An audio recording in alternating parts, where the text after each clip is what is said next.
Hallelujah, hallelujah. सब यहाँ हैं? ठीक है। तो आज का वचन जो है आभारी रहना, बी थैंकफुल, परमेश्वर के प्रति, है ना, परमेश्वर के प्रति आभारी रहना। परमेश्वर चाहते हैं कि हम हर समय हम कैसे रहें, परमेश्वर के प्रति आभारी रहें। आभारी रहें मतलब हम परमेश्वर को हर समय धन्यवाद दें, है ना। हमारे मन में कुड़कुड़ाना, हमारे मन में परमेश्वर पर संदेह करना, ये सारे बातें हमारे मन में होना नहीं चाहिए, चाहे वो छोटा चीज़ क्यों ना हो। उसके लिए भी परमेश्वर को हमें क्या करना चाहिए, धन्यवाद करना चाहिए। एक छोटा सा कहानी के साथ मैं शुरू करना चाहता हूँ आज। तो एक व्यक्ति था, उसके 4 बच्चे थे और एक पत्नी थी। वो लोग एक कमरे में रहते थे। तो एक कमरा मतलब ऐसे एक कमरे में 6 लोग रहते थे। इसके अंदर ही किचन है, इसके अंदर ही बाथरूम है, इसके अंदर ही इनका बेडरूम है, सब कुछ एक ही कमरे के अंदर है। तो ये व्यक्ति क्या करता है, हमेशा कंप्लेन करते रहता है। जब कभी वो पास्टर को मिलता है, बोलता है पास्टर जी देखो हमारे घर में जगह नहीं है, हाँ हमारे घर में हम संगति रख नहीं पाते हैं, हमारे घर में हम प्रार्थना नहीं कर पाते, आपको बुला नहीं पाते हैं क्योंकि हमारा घर बहुत छोटा है, इसमें रात को हम सो भी नहीं पाते हैं, है ना। बहुत सारे वो हमेशा इनको बोलते रहता है। तो पास्टर जी भी बहुत दिन से इनसे सुनते रहते हैं, अरे यार इनको क्या कर सकते हैं, मैं तो चाहता हूँ इनको मैं कुछ हेल्प करूँ। तो एक दिन इन्होंने सोचा चलो मैं इसको कुछ बताता हूँ। तो उस दिन भी संडे मिला, उनसे ख़त्म होने के बाद यही कहानी बोलते रहा, मेरे पास कुछ नहीं है, हम गरीब हैं, हमारे पास बहुत मुश्किल है, ये सारे बातें बताने लगा। परमेश्वर पता नहीं क्यों हमारे लिए घर क्यों नहीं देते हैं, हमारे लिए आशीष क्यों नहीं देते हैं, तो ये सारे बातें बताने लगा। तो पास्टर जी ने उनको बोला अच्छा आपके घर में क्या क्या है। तो इन्होंने बोला हमारे पास 2, एक भेड़ एक बकरी है और कुछ मुर्गियां हैं और एक गाय है। अच्छा हाँ, ये सारा कहाँ बांध रखे हैं, घर के बाहर बांध रखे हैं। तो पास्टर जी ने बोला आप क्या करो, इस हफ्ते मैं जो भी कहूँगा करोगे ना। उन्होंने बोला हाँ पास्टर जी हम करेंगे, आप जो भी बोलोगे हम करेंगे। तो पास्टर जी ने बोला अपने गाय, अपने भेड़ बकरी और मुर्गी ये सबको अपने घर के अंदर छोड़ दो और तुम भी उसके अंदर ही रहो। तो ये तो पूछ रहा अजीब बात है, लेकिन पास्टर जी ने बोल दिया जो भी बोलोगे मैं करूँगा। उसने बोला ठीक है। तो इन्होंने सारा अपने घर के अंदर बांध दिया, ये लोग भी अपने घर में एडजस्ट करके सोए। 1 हफ्ता सोया। बोला बहुत परेशान हो गया पास्टर जी, ऐसे तो जिंदगी चल नहीं सकती है। तो पास्टर जी ने बोला चलो एक काम करो, गाय को बाहर हटा दो, बाकी सब अंदर रहने दो, तो सब सही हो जाएगा। तो इन्होंने अगले हफ्ते पूरे गाय को बाहर कर दिया, बाकी सारे चीज़ अंदर है। बोल रहा है फिर आया, पास्टर जी बहुत परेशान है, ये बकरियां अंदर ही सारे चीज़ कर देते हैं, बहुत मुश्किल है, घर में बदबू भी हो रही है, तो क्या करें। तो उन्होंने बोला चलो बकरियों को हटा दो, मुर्गी अंदर रखो। तो उन्होंने बोला ठीक है। तो अगले हफ्ते फिर आया, फिर भी परेशान है, मुर्गियां बहुत परेशान कर रही है। तो इन्होंने बोला चलो इस बार मुर्गी को भी हटा दो, सब कुछ बाहर कर दो। तो अगले हफ्ते आया, गवाही देने लगा, परमेश्वर को धन्यवाद, परमेश्वर ने हमारे कमरे में इतना जगह दिया, अभी मैं हमारे बच्चे सब बिल्कुल आराम से सो सकते हैं, ना मुर्गी अंदर है, ना गाय अंदर है, ना भेड़ बकरी अंदर है, बिल्कुल हम आराम से सो सकते हैं, परमेश्वर को धन्यवाद हो, है ना। तो पास्टर जी ने बोला ये 3 हफ्ते पहले तुम्हारे घर में कितने लोग थे। तो उन्होंने बोला हम 4 बच्चे और हम दोनों थे। तो तब तुम क्या बोलते थे। उन्होंने बोला तब तो मैं बोलता था हमारे जिंदगी बहुत खराब है, एक कमरे में हम रह नहीं पाते हैं। अब तो तुम बोल रहे परमेश्वर की धन्यवाद हो, लेकिन वही जगह है ना। तब उनको ज्यादा परेशानी आई, तो तब इनको लगने लगा यही ठीक है, परमेश्वर को धन्यवाद। कई बार हम सोचते हैं क्या कहें, परमेश्वर ने जो दिया है उसमें हम क्या कर सकते हैं, संतुष्ट नहीं रह पाते हैं। हम बोलते हैं कि कुछ ना कुछ हमें आगे बढ़ते जाना। ये चाहत रखना खराब बात नहीं है, परमेश्वर से इच्छा रखना, परमेश्वर मुझे आशीष चाहिए, मुझे अच्छा घर चाहिए, अच्छे चीज़ चाहिए, ये चाहत रखना खराब बात नहीं है। लेकिन ये चाहत पे परमेश्वर पर कंप्लेन करना, कुड़कुड़ाना, ये गलत बात है। ये क्या करता है, हमारे जीवन में परमेश्वर के आशीष को रोक देता है। तो हमारे जीवन में परमेश्वर ने जो भी हमारे जीवन में किया है उसके लिए हमें क्या करना चाहिए, आभारी रहना चाहिए। We need to be thankful to God in all circumstances. हर परिस्थिति में परमेश्वर का वचन कहते हैं। तो आज मैं कुछ बातें वचन से कुछ बताना चाहता हूं आप लोगों के जीवन में, उसको आप पालन करेंगे तो परमेश्वर के अनुग्रह को, परमेश्वर के आशीष को हम बिना रुकावट के, बिना ये सारे रुकावट है, कुड़कुड़ाना, परमेश्वर के प्रति संदेह करना, ये सारे चीजें परमेश्वर के अनुग्रह को, परमेश्वर के आशीष को हमारे जीवन में आने से रोकता है। उसका भी उदाहरण आज हम देखेंगे। लेकिन एक वचन पढ़िए, वचन संहिता अध्याय 100 का 4। वचन संहिता अध्याय 100 का 4 क्या कहती है? उसके फाटकों से धन्यवाद,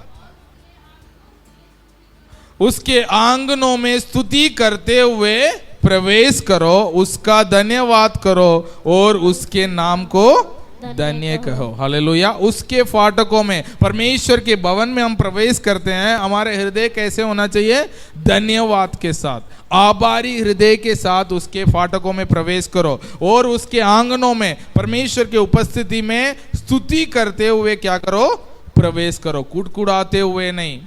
क्या करना चाहिए? परमेश्वर ने हमारे जीवन में जो किया है उसके लिए धन्यवाद करते हुए, जो सांस हमें मिली है। बहुत सारे लोग, मैंने पिछले बार भी कई बार मैंने बोला, ऑक्सीजन खरीद के वो जिंदा रह रहे हैं, वो मास्क लगाते हुए जिंदा रह रहे हैं। वो क्या कर रहे हैं? हृदय में पेसमेकर, आपने सुना होगा, है ना? अपने हृदय जो है खुद तड़क नहीं रहा है, तो उन्होंने क्या किया? एक नकली पेसमेकर अंदर रखते हुए जिंदा रहते हैं। लेकिन परमेश्वर ने हमारे जीवन में हर आशीषों से हमें आशीषित किया है। हम अच्छा से सांस ले रहे हैं, परमेश्वर की महिमा करने के लिए हमें मौका मिला है। तो परमेश्वर के उपस्थिति में हमें क्या करना चाहिए? स्तुति करते हुए, धन्यवाद करते हुए प्रवेश करना चाहिए। तो 3 बातें आज पहले देखेंगे, हमें परमेश्वर को धन्यवाद क्यों करना चाहिए, परमेश्वर का धन्यवाद हमें क्यों करना चाहिए। पहली बात आप पढ़िए, पहला इतिहास अध्याय 16 का 34। पहला इतिहास अध्याय 16 का 34 में लिखा गया है, यहोवा का धन्यवाद करो क्योंकि वह भला है और उसकी करुणा सदा की। हमें परमेश्वर को धन्यवाद क्यों देना चाहिए? क्योंकि वो भला है। हालेलुया। इस दुनिया में वचन कहती है कि कोई भला नहीं है, कोई अच्छा नहीं है, केवल परमेश्वर को छोड़कर, है ना? तो हमें परमेश्वर को इसलिए धन्यवाद देना चाहिए क्योंकि वह भला है, वह अच्छा है। इसे आपके मन में, हमारे दिमाग में सेट कर देना चाहिए। हर परिस्थिति में परमेश्वर भला है, परमेश्वर हमारे भलाई के लिए वो कार्य कर रहे हैं, परमेश्वर हमारे साथ है। हालेलुया।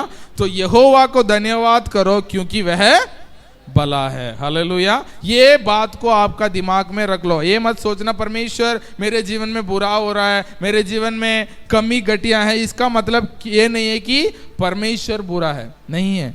वचन कहती है परमेश्वर भला है, वो भला सदा के लिए है, वो हमेशा भला रहता है। हालेलुया। इसलिए हमें परमेश्वर को क्या करना चाहिए?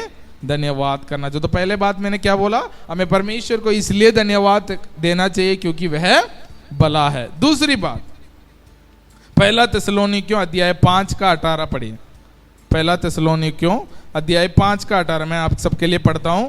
हर बात में धन्यवाद करो क्योंकि तुम्हारे लिए यीशु में परमेश्वर का इच्छा यही है। हालेलुया। हर बात में धन्यवाद करो क्योंकि तुम्हारे लिए मसीह यीशु में परमेश्वर का इच्छा यही है। हालेलुया। आप सब लोग बोलते हैं परमेश्वर आपका इच्छा क्या है मेरे जीवन में, है ना? हम पूछते हैं तुम्हारी इच्छा मेरे जीवन में पूरा हो, ऊपर वाला जो चाहता है वो मेरे जीवन में पूरा हो, ऐसे हम बोलते हैं। वचन में कहते हैं परमेश्वर का इच्छा क्या है? हर बात में धन्यवाद करना। तो परमेश्वर को हमें क्यों धन्यवाद देना चाहिए? क्योंकि वो परमेश्वर का इच्छा है। परमेश्वर चाहते हैं कि उसके लोग उसको धन्यवाद दें। हालेलुया। पहली बात मैंने क्यों हमें धन्यवाद देना चाहिए? क्योंकि वह भला है। दूसरी बात, उसका इच्छा क्या है? हम धन्यवाद देना परमेश्वर का इच्छा है। तीसरी बात, यदि हम धन्यवाद हमें क्यों देना चाहिए? फिलिपियों अध्याय 4 का 6 और 7। फिलिपियों अध्याय 4 का 6 और 7।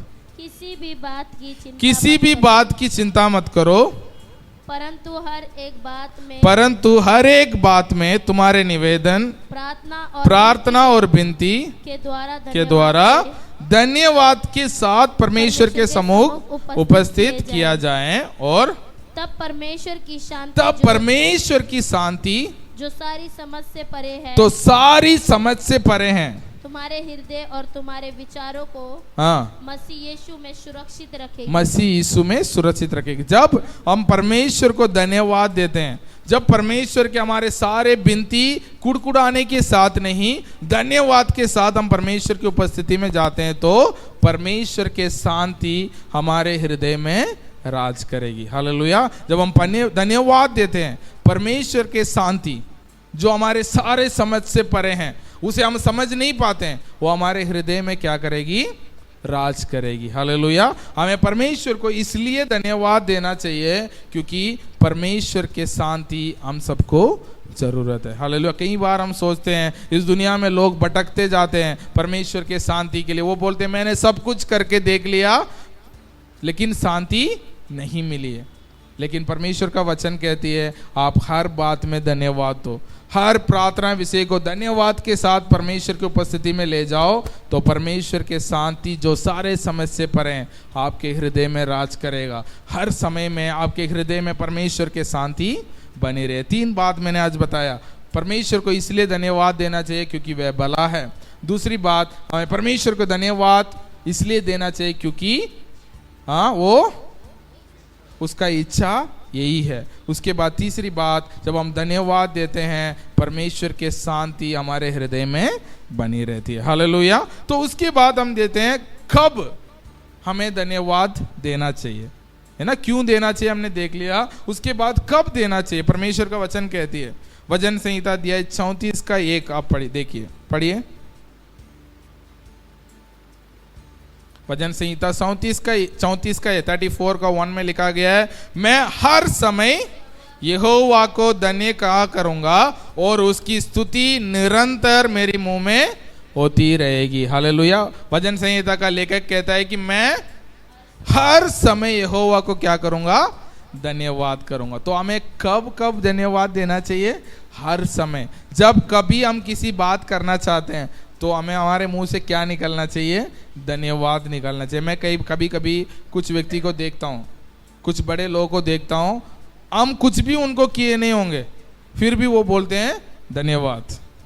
हम उनसे मिलने गए होंगे, वो बोलते हैं आप मिलने आने के लिए धन्यवाद, है ना, आपने अपने समय दिया धन्यवाद, है ना। लेकिन मैं कई बार सोचता हूँ, मैं किसी को धन्यवाद देने के लिए चाहता हूँ, मेरे मन में ऐसे निकल नहीं पाता है। अरे एक छोटा मोटा हेल्प सब करते हैं ना, लेकिन मैं चाहता हूँ उनको मैं धन्यवाद दूँ, लेकिन मेरे मन में जल्दी नहीं आता। लेकिन मैं किसी व्यक्ति को देखता हूँ तो छोटे छोटे बात के लिए भी वो धन्यवाद, मेरे को लगता है अरे इस छोटी बात के लिए भी धन्यवाद थोड़ी देना है।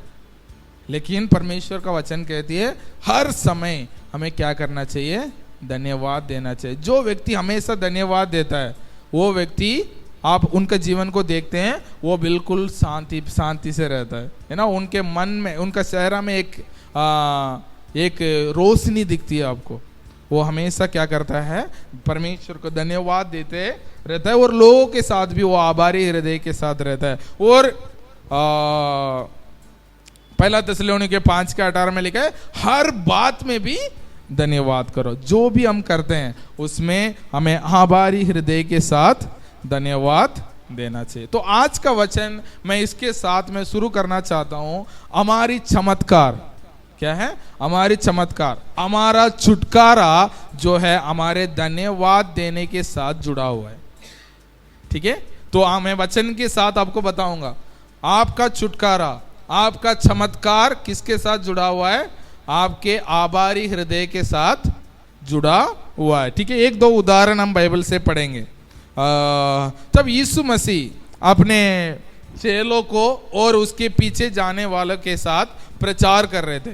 लंबे समय तक प्रचार कर चुके थे, बहुत लंबा समय तक उन्होंने प्रचार कर लिया। आजकल हम आधा घंटा 1 घंटा प्रचार सुनने में हम क्या कर देते हैं? थक जाते हैं।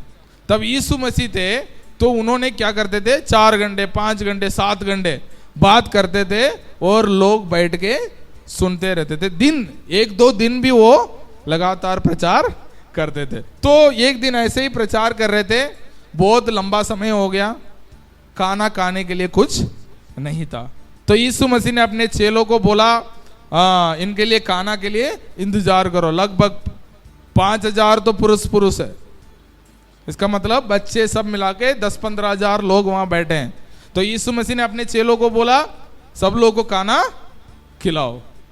तो उसके चेले बोले, इतने लोगों को खाना खिलाने के लिए हमने थोड़ी सारे भगोना वगोना सब लेके आए हैं, सबके लिए खाना बनाया, हमारे पास तो कुछ है नहीं। तो इन्होंने बोलने लगा कि हमारे एक छोटे बच्चे के पास 5 मछली और 2, सही है, हाँ, 5 रोटी और 2 मछली हाँ थी, है ना। तो कहानी में चेक कर रहा था, 5 रोटी और 2 मछली, मैं 2 मछली 5, हाँ 5 मछली 2 रोटी बोल रहा, तभी भी हाँ ठीक है होगा, है ना। हाँ बाइबल ध्यान से पढ़िए। तो 5 रोटी और 2 मछली एक छोटे बच्चे के पास था। तो उन्होंने क्या किया, उसे इनके पास लेके आए। तो तब यीशु मसीह ने क्या किया, क्योंकि 5,000 लोगों को खाना खिलाना है, उनके पास है सिर्फ 5 रोटी और 2 मछली। तो मैं इस वचन को पढ़ रहा था, तो यीशु मसीह ने वहां बहुत बड़ा चमत्कार हुई।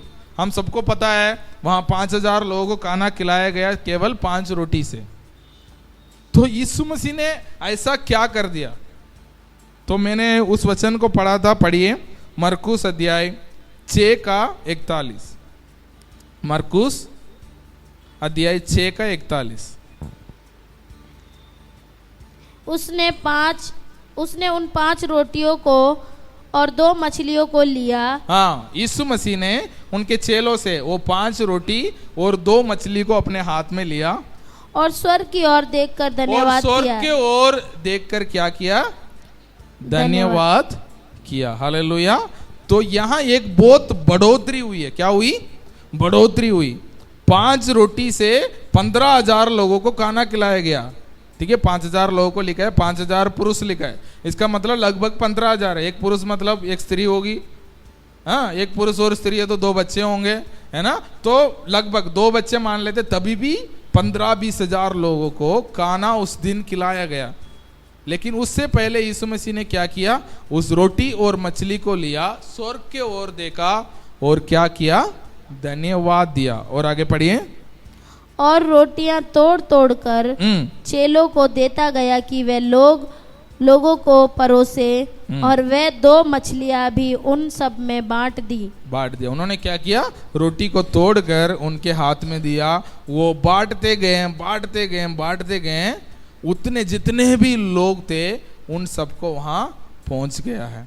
तो वहां बढ़ोतरी कैसे हुआ था, धन्यवाद देने के द्वारा। इन्होंने परमेश्वर को स्वर्ग के ओर देखकर परमेश्वर को धन्यवाद दिया। तो आपको याद रखना है, जब हम बढ़ोतरी के लिए, इस साल हमारे कलीसिया में बढ़ोतरी का साल है ना, आर्थिक स्थिति में, है ना, आर्थिक स्थिति में, हमारा आत्मिक जीवन में, हर चीज में, बच्चे में, अपने ज्ञान बुद्धि में, इस साल हमारे कलीसिया की गिनती में बढ़ोतरी का साल, परमेश्वर हम वायदा को हम प्रार्थना कर रहे हैं। तो हम प्रार्थना करने के साथ साथ इन बात को याद रखना है, बढ़ोतरी जब हुई थी, जब उन्होंने परमेश्वर को धन्यवाद दिया, तब वहां बढ़ोतरी को उन्होंने देखा। हालेलुया। हम सोचते हैं हम चमत्कार चाहिए, परमेश्वर मुझे चंगाई चाहिए, परमेश्वर मेरे जीवन में बढ़ोतरी चाहिए, मेरी आर्थिक स्थिति में बढ़ोतरी चाहिए, सब हम प्रार्थना करते हैं।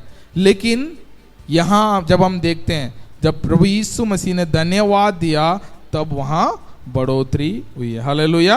तो आपका जीवन में आप बढ़ोतरी चाहते हैं, आपके कामों में, आपके पैसे में, आपके ज्ञान बुद्धि में, जो भी क्षेत्र में आप बढ़ोतरी चाहते हैं, ये इस फार्मूला को आप अप्लाई कर सकते हैं। इस सूत्र को आप अप्लाई करेंगे तो आपको क्या मिलेगा। कल परसों में बच्चों को एक फार्मूला सिखा रहा था, है ना, a+b the whole square equal to a+a² plus 2ab plus b², है ना। तो ये फार्मूला बता रहा था। तो मैंने बोला था a और b में कुछ वैल्यू को आप अप्लाई करोगे तो आपको आंसर मिल जाएगी। वो 1 और 2 अप्लाई करोगे, 1000 और 2000 अप्लाई करोगे, तभी भी इस फार्मूला के द्वारा आपका आंसर क्या हो जाएगा, मिल जाएगा। a का वैल्यू आप अप्लाई करोगे तो छोटा नंबर हो वो बड़ा नंबर हो, आपको क्या मिलेगा? आंसर मिलेगा, क्योंकि ये फॉर्मूला बिल्कुल सही है। तो वैसे ही यहाँ एक फॉर्मूला परमेश्वर प्रभु यीशु मसीह ने हमें सिखाया है। यदि हम बढ़ोतरी को चाहते हैं, है ना, तो हमें क्या करना चाहिए? धन्यवाद देना चाहिए। तब हमारे हृदय धन्यवाद से भरा होता है, तब बढ़ोतरी को हम देखेंगे। हालेलुया। दूसरी बात यहाँ हम देखते हैं, यीशु मसीह एक और अद्भुत कार्य किया था। तो यीशु मसीह का बहुत गहरा एक परिवार थी, मरियम और मार्ता और उसका भाई लाजर, ये 3 लोग थे यीशु मसीह के बहुत गहरे परिवार। यीशु मसीह जब कभी उस रास्ते में जाते हैं तो उनके परिवार में जाके ही कहीं भी जाते हैं। उस टाइम में एक दिन यीशु मसीह और कहीं प्रचार कर रहे थे, तो यीशु मसीह का वो मित्र है, उनके परिवार के जो लाजर नाम का एक व्यक्ति था, उसका मृत्यु हो गया। तो इन्होंने यीशु मसीह के पास पहुंचाया कब्र। तो यीशु मसीह 4 दिन बाद उनके घर आए, है ना, उनके घर आए। तो यीशु मसीह ने बोला अपने चेलों को, वो तो सो रहा है। तो चेलों ने बोला था, हम लोग क्या बोलते हैं, मरने को भी सोना कहते हैं, क्योंकि एक दिन प्रभु यीशु मसीह के सामने हम सब उठेंगे, इसलिए मरने को भी हम सोना कहते हैं। तो वो लोग भी ये क्या समझ लिए, अच्छा प्रभु यीशु मसीह तो उस सोने की बात कर रहे हैं, जब यीशु मसीह दोबारा आएंगे तो वो लाजर जो है जी उठ जाएगा। लेकिन यीशु मसीह ने उनके कब्र के पास गया, है ना, हमें आज भी हम गाना गाए थे, 4 दिन से जो कब्र बंद है यीशु चल पड़ा है उसकी ओर, है ना। हाँ, हम गाना में गाते हैं कि उसने पुकारा बाहर निकला, मुर्दा उठ खड़ा हो गया। लेकिन उससे पहले यीशु मसीह ने एक और बात भी किया, आप पढ़िए यूहन्ना रचित सुसमाचार अध्याय 11 का 41। अभी लाजर जो है वो कब्र के अंदर है, मर के 4 दिन हो गया है। तो यीशु मसीह ने क्या किया? यूहन्ना 11 का 41।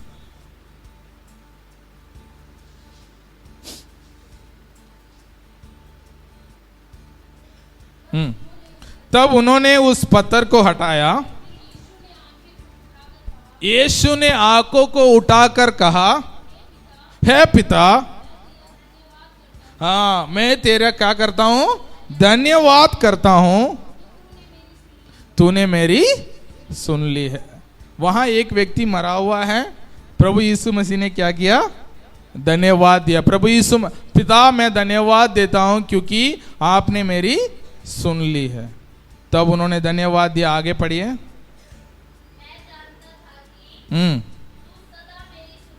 हाँ ठीक है।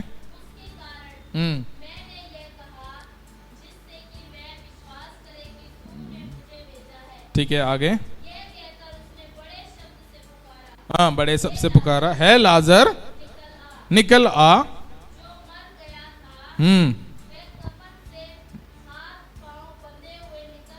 हाँ ठीक है। तो इन्होंने क्या किया? इन्होंने पूरे शरीर कपड़े से बंधा हुआ था, वो कब्र के अंदर से निकल आ गया। हालेलुया। यहाँ क्या हुआ?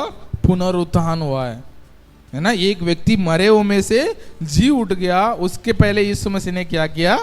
धन्यवाद किया। उन्होंने लिखा है, यहाँ लिखा है कि उन्होंने अपने आंखों के उठाकर पिता को देखा और कहा, पिता मैं आपको धन्यवाद देता हूं क्योंकि आपने मेरी प्रार्थना को सुन ली है। हालेलुया।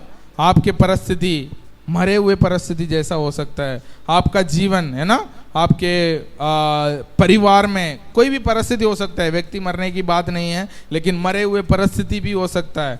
आप मरे हुए अंग हो सकता है। आप जब परमेश्वर को धन्यवाद देते हैं, वो अंग दोबारा पुनर्जीवन पाते हुए आप देखेंगे, क्योंकि यीशु मसीह ने धन्यवाद दिया तो लाजर जी उठ गया। हालेलुया।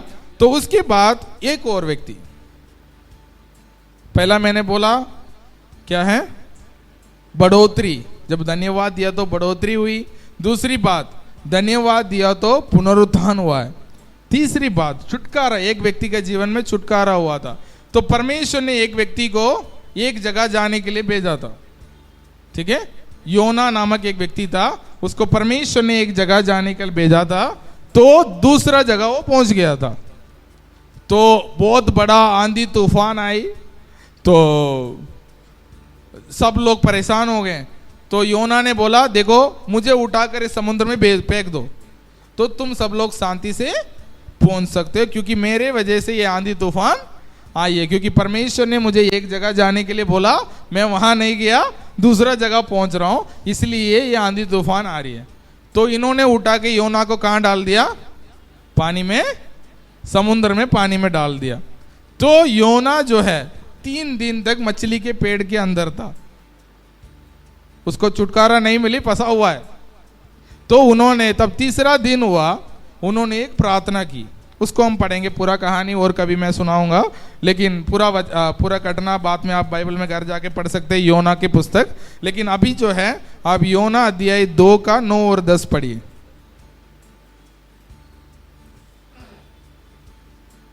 योना ने क्या प्रार्थना की? योना मिल नहीं रही है, नया नियम में नहीं होती। 2 का 9 और 10।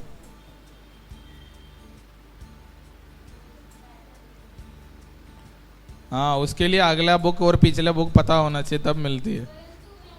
हाँ, परंतु मैं ऊंचे सबसे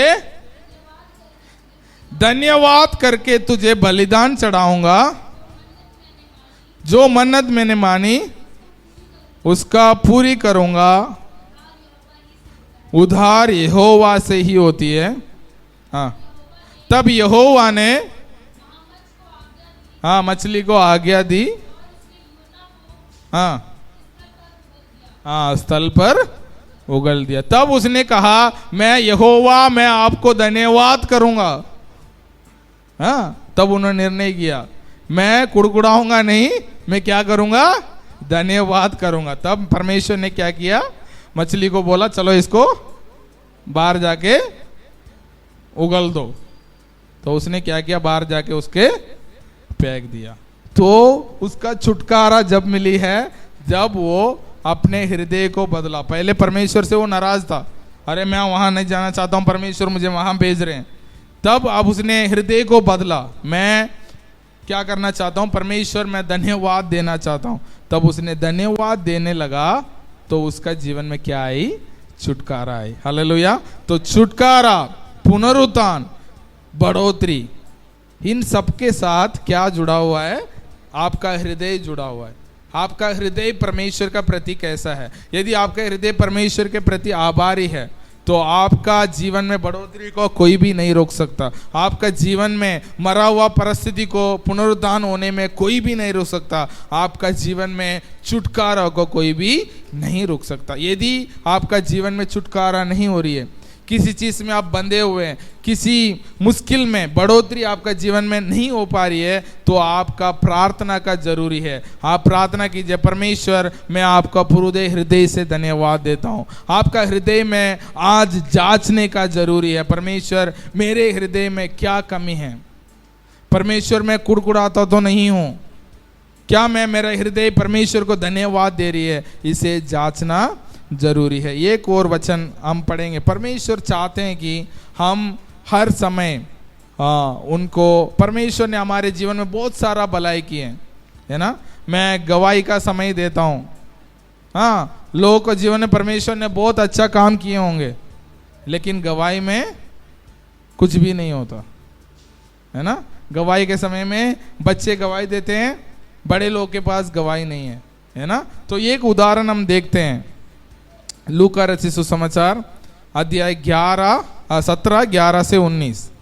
लूका अध्याय 17 का 11 से 19। लेकिन 11 से 19 हम नहीं पढ़ेंगे, लेकिन मैं जो वचन बोलूंगा वो हम पढ़ेंगे। तो मैं कहानी बता देता हूं। वहां 10 कोड़े थे। चलो 1-2 वचन आप पढ़िए। लूका 17 का 11।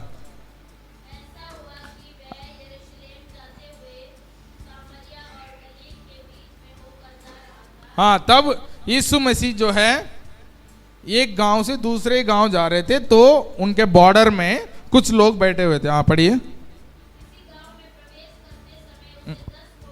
हाँ 10 कोढ़ी मिले, मतलब जिसका कोढ़ के बीमार थे 10 लोग थे, उनके रास्ते में मिले। पुराने टाइम में क्या करते थे, जिसके पास कोढ़ के बीमारी हो गए हैं उनको उठा के गांव से बाहर बिठा देते हैं। तो यीशु मसीह उनको गांव से बाहर मिले हैं, 10 लोग बैठे हुए थे। हाँ, उन्होंने दूर खड़े होकर हाँ हाँ, हे यीशु, हे स्वामी, हम पर क्या कर, दया कर। हाँ हाँ हाँ, यीशु मसीह ने उनको कहा जाओ, क्योंकि उनको कोढ़ ठीक होने के बाद क्या करना होता है, याजकों को दिखाना होता है। तब याजक कहते हैं हाँ तुम ठीक हो गए, दोबारा वो गांव में आकर रह सकते हैं। लेकिन उस समय में ऐसा कभी नहीं होता था। जो व्यक्ति को कोढ़ आ गया वो गांव के बाहर रख दिया तो वो मरने तक गांव के बाहर ही रहता है, क्योंकि उस समय में कोढ़ की बीमारी ठीक नहीं होती थी।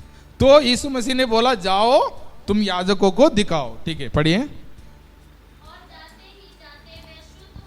हाँ, जाते जाते वो क्या हो गए, ठीक हो गए। यीशु मसीह ने बोला जाओ उनको दिखाओ। तो गांव के अंदर जाते जाते ये 10 लोग क्या हो गए, ठीक हो गए। हाँ,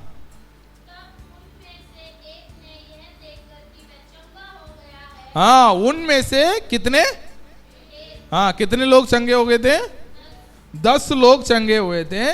उनमें से एक व्यक्ति ने क्या निर्णय किया, अपने आप को देखा, अरे मेरे शरीर तो ठीक हो गया है। तो क्या सोचा अपने मन में,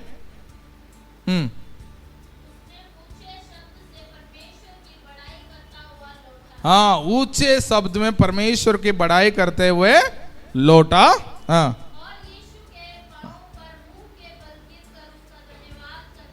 क्या धन्यवाद करने लगा। वह एक सामरी था। हाँ, तब यीशु ने उनसे कहा क्या 10 लोग शुद्ध नहीं हुए? हाँ, फिर वो 9 लोग कहाँ हैं? हाँ, यहाँ बैठे हुए सब लोग परमेश्वर की अनुग्रह को अनुभव नहीं किए। हाँ, लेकिन गवाही कितने दिए? 1 या 2। हाँ, परमेश्वर का वचन कहती है, हाँ हम परमेश्वर चाहते हैं कि हम आभारी रहें। कई बार हम क्या सोचते हैं, अरे छोटा मोटा गवाही है, सर दर्द ठीक हो गया, इसे कौन गवाही देता है। लेकिन कोई व्यक्ति सर दर्द से जिंदगी भर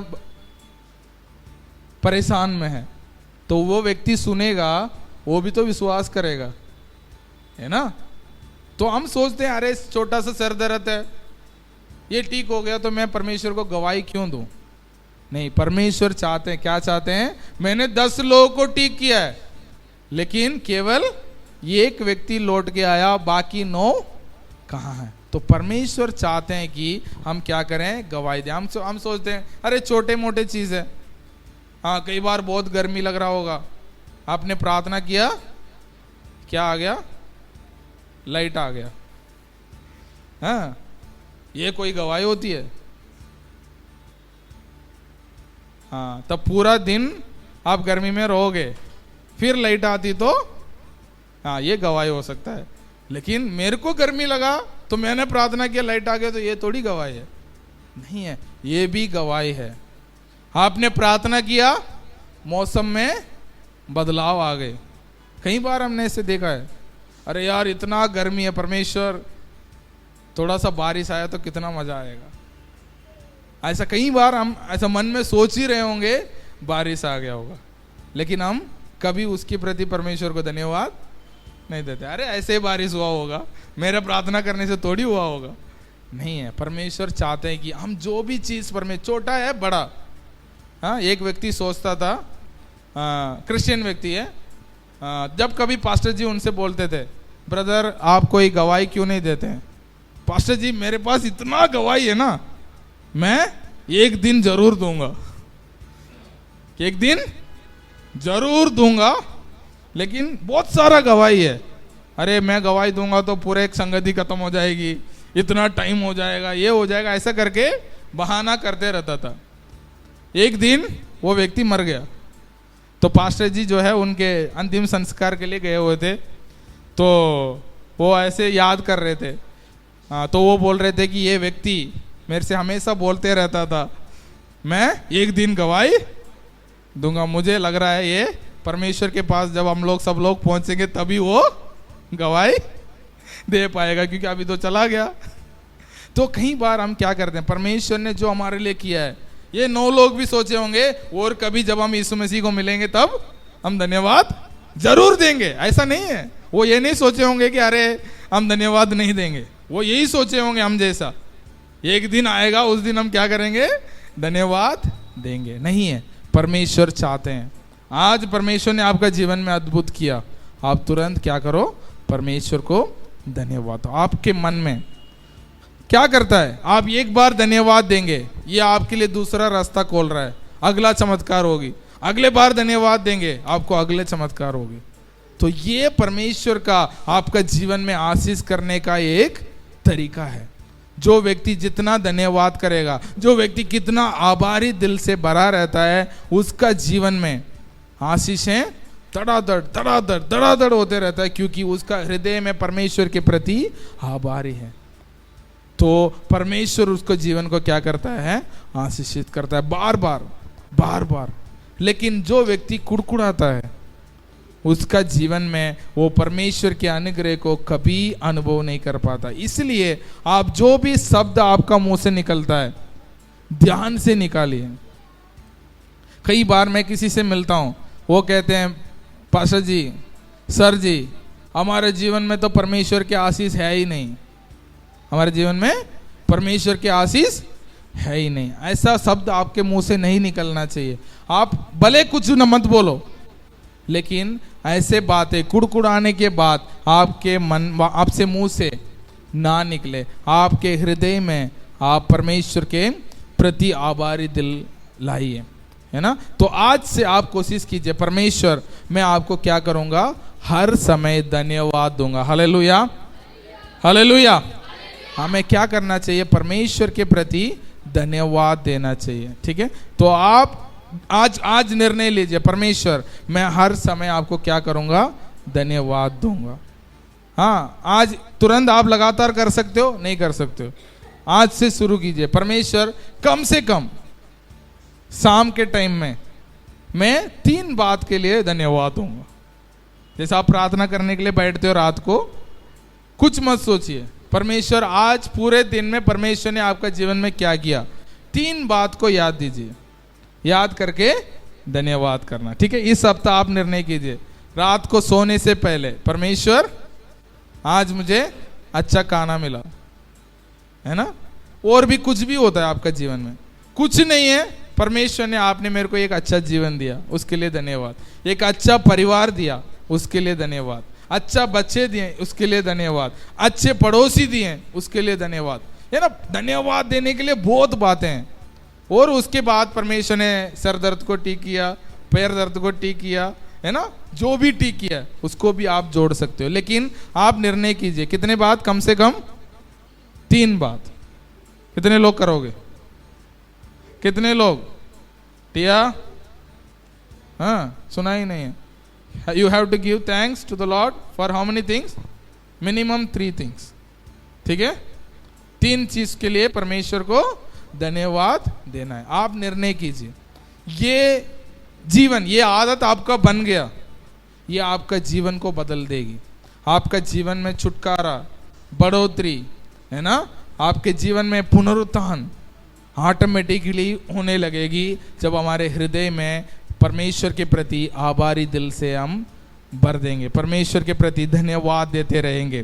तो उसके बाद ये निर्णय कीजिए, परमेश्वर छोटा सा गवाही क्यों ना हो, मैं आपके भवन में आके गवाही दूंगा, गवाही दूंगी। आप निर्णय कीजिए, परमेश्वर इस हफ्ते इस चीज को मैं पाना चाहता हूँ, पाना चाहती हूँ, और अगले हफ्ते आपके भवन में जाके मैं क्या करूंगा, गवाही दूंगा, क्योंकि आप भला है ना। वो एक भला पिता है, वो चाहते हैं कि हम उसके प्रति आभारी दिल से उसकी उपस्थिति में जाएं। एक और दोबारा उस वचन को पढ़ते हुए हम प्रार्थना करेंगे। वचन संहिता 100:4 में लिखा गया है, उसके फाटकों में धन्यवाद, फाटकों से धन्यवाद, और उसके आंगनों में स्तुति करते हुए प्रवेश करो, उसको धन्यवाद करो और उसके नाम को धन्य कहो। आइए हम सब लोग खड़े हो जाएंगे, थोड़ी देर परमेश्वर को धन्यवाद देंगे।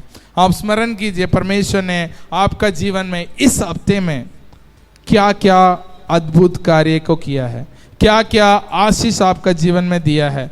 आप परमेश्वर को अभी कम से कम 3 बात को आप याद कीजिए, बार बोलने का जरूरत नहीं है, आपके मन में याद करते हो, परमेश्वर आपने मेरे जीवन